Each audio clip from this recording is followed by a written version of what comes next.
Bueno, I don't know if everyone here, raise your hands who knows Max Kaiser, please. Okay, okay, all the venue. Bueno, so I'm excited about introducing this incredible speaker. Yes, he's one of the top speakers in the space, one of the top influencers in the Bitcoin space, yes, and one of the most deep thought leaders, yes, about this revolution, and we're really excited to introduce Max Kaiser. So, Max, welcome to stage. So, Max, welcome to stage. Yeah. Yeah. Let's do it. Let's get the energy up. Pump it up. Pump it up. Let's do it. Here we are in El Salvador, Holy Land. For Bitcoin, I get down and I kiss the ground. El Salvador, I love you. I love you. Making Bitcoin legal tender and starting the global hash war. What is the global hash war? A lot of people say, oh, you know, Bitcoin's going to be banned. Governments are going to ban it. I'm afraid to own it. But that's not what's going to happen at all. What happens is that governments are going to be competitively hoarding Bitcoin. They're going to be mining Bitcoin. They're going to be turning their volcanoes into Bitcoin miners. And we're going to have competitive Bitcoin aggregation. We already see it in El Salvador. Everyone else in Latin America is looking at El Salvador, and they're saying, we're not going to let them get rich. We want to get rich. We want to make Bitcoin legal tender. Over in Ukraine, they're saying, you know what? We need a lot of Bitcoin. Well, Russia's not going to let Ukraine get rich on Bitcoin. Russia's going to start hoarding and mining Bitcoin. And then America's going to be like, we don't want Russia to get rich. We've got to own Bitcoin. And you enter into this new 21st century space race, hash war. It's all built into the Bitcoin protocol. It's all game theoretically built into the Genesis block. It's all going to happen, and nobody can stop it. Tick-tock, next block. Wave after wave, it's coming in, it's changing. And remember, you don't change Bitcoin. Bitcoin changes you.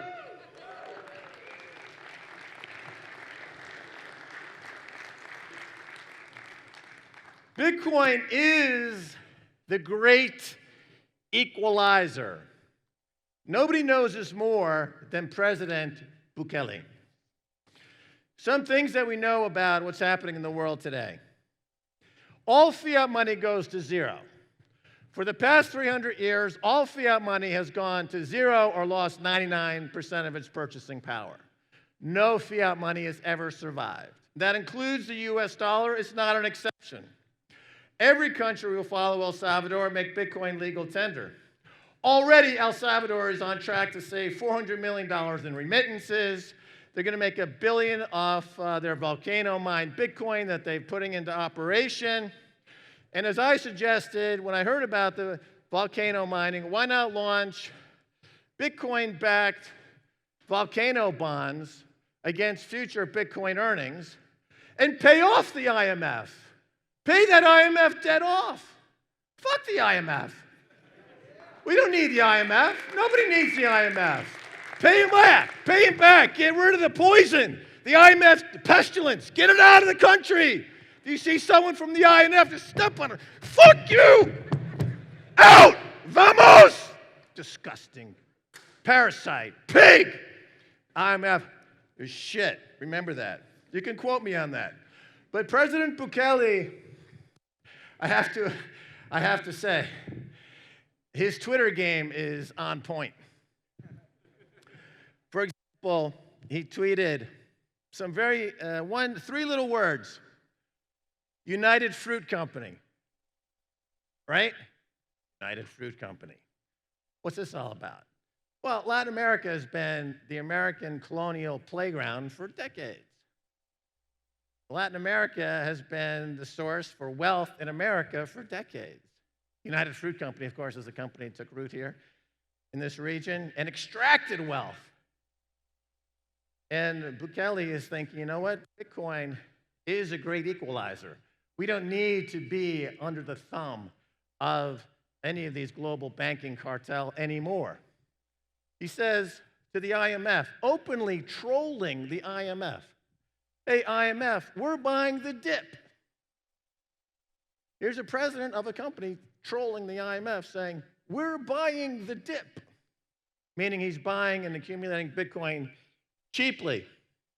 He also recently tweeted, quote, Bitcoin is powered by beauty, which is absolutely true. There's something inherently beautiful about Bitcoin. It's the Sistine Chapel of money. And we as human beings are motivated, we are moved, we are emotionally attached to an aesthetic beauty. That's the driving force of our species, has been for hundreds of thousands of years. We respond to things that are aesthetically beautiful. And Bitcoin, the protocol, is one of the most aesthetically beautiful things in the world. Nobody who has studied Bitcoin is bearish on Bitcoin. Everyone who doesn't like Bitcoin hasn't studied it. You know, you've got the Nouriel Roubini, the Paul Krugmans, the mainstream economists, the mainstream talking heads, the mainstream media who come out with an opinion about Bitcoin. None of them have actually looked at Bitcoin. If you do, you immediately fall in love with it, and you start tweeting about its beauty. Because you don't change Bitcoin, Bitcoin changes you. And this is some of the beautiful unfolding and unflowering and delicious moment that we're living in now. We're about to see something humans have never seen before in the history of money, in the history of our species. A monetization of love and a demonetization of hate. Think about the US dollar for a second. Paul Krugman, who's at the New York Times, he writes about economics and finance. He was asked once, well, you know, nothing backs the US dollar, Paul. He said, no, in fact, the US dollar is backed. It's backed by men with guns. Think about that for a second. The US dollar is backed by men with guns. This stuff, dollars, greenbacks, here's a 20, here's a 5. This represents violence. This represents hatred. It's what's backed hatred. The US military is more than half of all the tax dollars we pay in America, multi-trillion-dollar budget, 500 military bases around the world. When Iraq decided they wanted to price their oil in something other than dollars, we killed 500 innocent civilians, children, 500,000.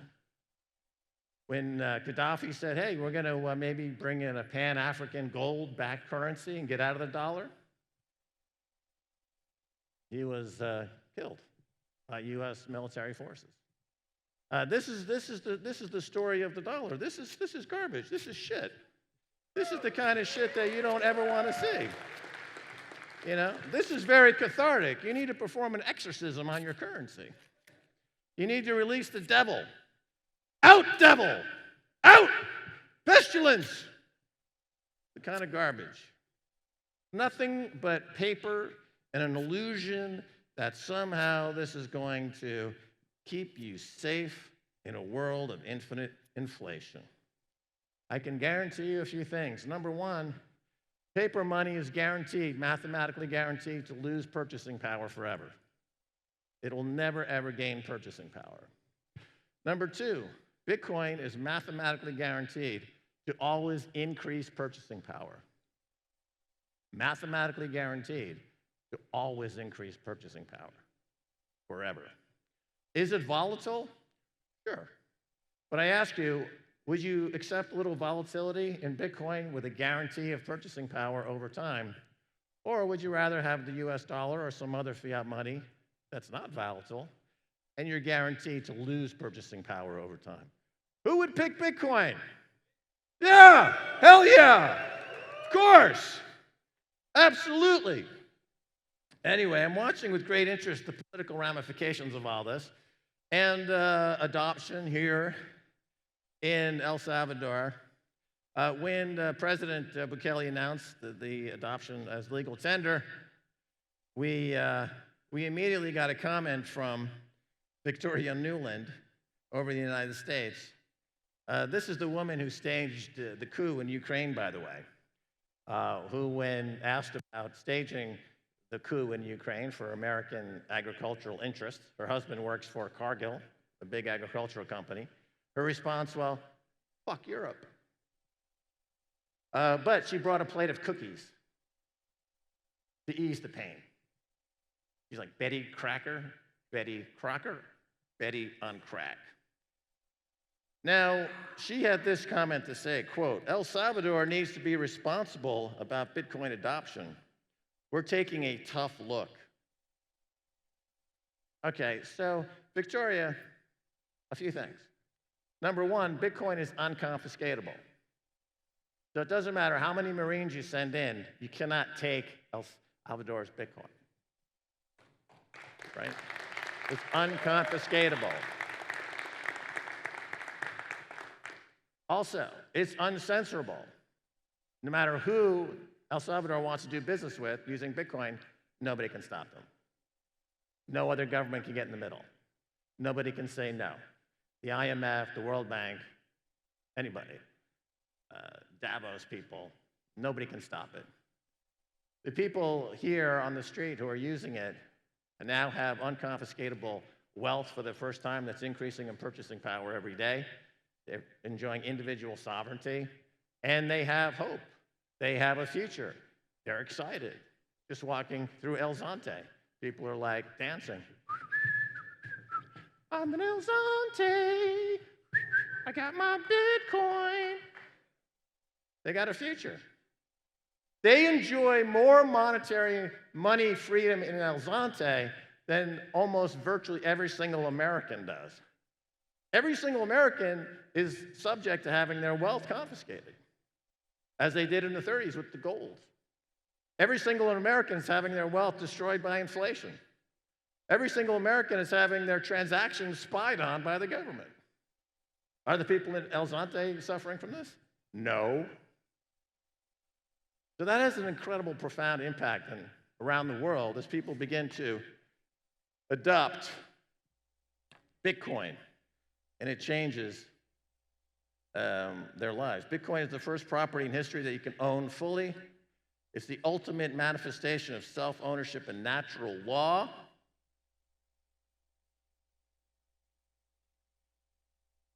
The most difficult aspect of Bitcoin to grasp is that it's completely unique. Nothing like it has ever existed. The mainstream media is unable to fully understand the magnitude of the coming paradigm shift that Bitcoin will bring.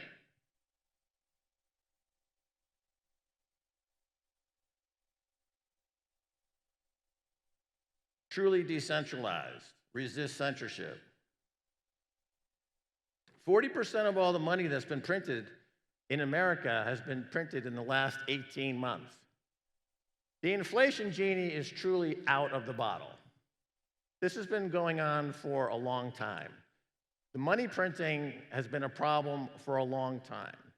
In the United States and around the world, all central banks coordinate with each other in an effort to extend and pretend. All problems are met with repackaging all the current problems, issuing new bonds with longer maturity dates at a lower coupon rate. That is interest payment. And this is enabled and facilitated by the global central banks, who artificially keep rates near zero.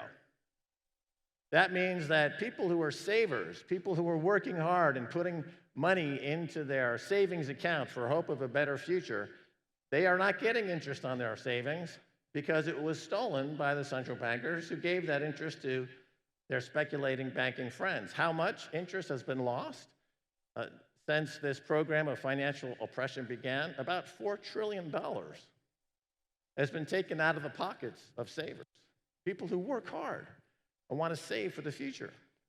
$4 trillion robbed through keeping interest rates artificially low. And now what has happened is that structurally the system is so horrible. And to just get into the technical aspect of it, this extend and pretend policy has meant that the balance sheets of these banks and central banks around the world are now built on bonds with very long maturity dates, 20, 25, 30-year maturity dates. That makes them extraordinarily sensitive to any rise in interest rates. So COVID hits, supply chain disruptions hit, prices start to tick up, and the only real policy choice responsible central bankers have would be to raise interest rates to defend their currency. But because they've destroyed the underlying financial fundamentals of the globe so horribly by having the entire $200 trillion global bond market essentially way out on the yield curve, any 1/100th point move in rates up causes incredible damage. And that's what we're seeing now. We're seeing economies and countries experience incredible damage as the global bond market reverses a 40-year bull market, enters a secular bear market, the cost of funds goes up, and inflation is raging, and the banks can't do anything about it. In the 70s, they raised rates in the United States to 16% on the 10-year bond, but that's when the structure of the maturity of the yield curve was much different. They can't do it right now. So we're talking about inflation in an incredibly damaging way that's irreversible, that's going to destroy people's lives, it's going to destroy countries, and that's why Bitcoin is at $50,000, $60,000 a coin. Because it's telegraphing us, it's telling us this is coming. If you listen to Bitcoin, you will hear it tell you hyperinflation is coming. Every fiat money in the world is in a hyperinflationary collapse against Bitcoin. And it's happening right now. No matter what the mainstream media says, no matter what mainstream economists say, the fact is prices of stuff are going up. Prices of commodities are going up. Energy, food is going up. Whenever food costs get to over 40% of a country's GDP, or the daily budget of the people in that economy, you typically have an insurrection. We saw that in Cairo, in Egypt, during the Arab Spring, because food costs got to the point where the people said, you know what, let's just overthrow the government. Same thing happened in France during the French Revolution. In the US, food costs are creeping up toward that magic 40% level. We could see a real insurrection in America, not a fake one. And it's going to be pretty dramatic. And if you don't have Bitcoin and you don't have a seed phrase protecting your Bitcoin where you can go to some mode of transportation and get out, you're going to be stuck.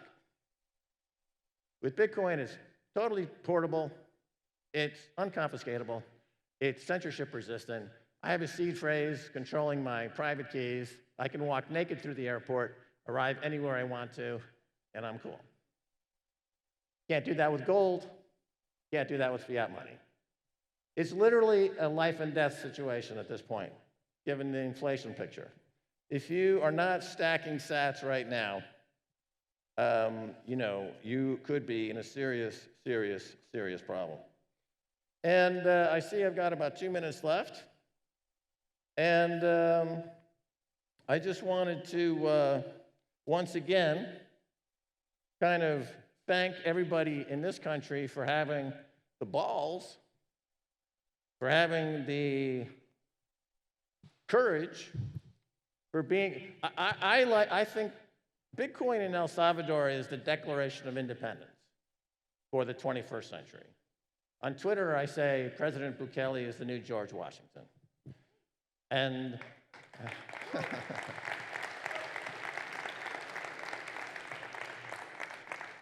and everyone here, you can feel it. You can feel the electricity in the air.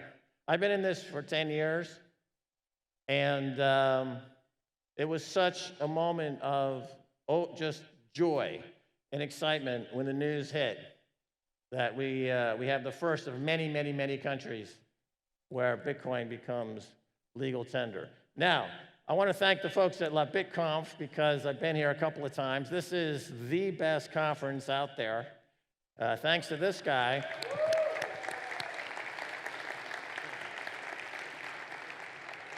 And I'm going to throw it back to you, and you can party on.